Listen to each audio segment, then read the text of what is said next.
తిరుపతి జిల్లా సూళ్లూరుపేట నియోజకవర్గంలో ఎన్నికల పర్వం ముగిసింది. అసెంబ్లీ పరిధిలోని 6 మండలాలలో గల కొన్ని పోలింగ్ కేంద్రాలలో ఈవీఎం మిషన్లు మొరాయించడంతో పోలింగ్ ప్రక్రియ కాస్తంత ఆలస్యంగా మొదలైనప్పటికీ ఎన్నికల ప్రక్రియ సజావుగా సాగింది.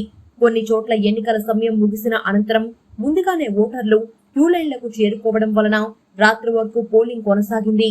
నియోజకవర్గంలోని కొన్ని గ్రామాలలో చెదురుమదురు ఘటనలు మినహా ఎక్కడా ఎటువంటి అవాంఛనీయ సంఘటనలు జరగలేదు.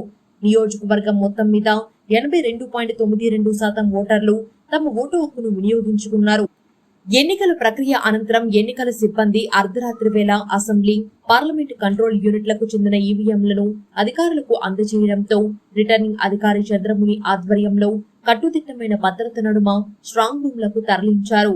సూళ్లూరుపేట నియోజకవర్గంలో ఎక్కడా ఎటువంటి అవాంఛనీయ సంఘటనలు జరగకుండా పోలీసులు ఏర్పాటు చేసిన పటిష్ట బందోబస్తుతో ప్రజల నుండి పోలీస్ బాసులు ప్రశంసలు అందుకున్నారు.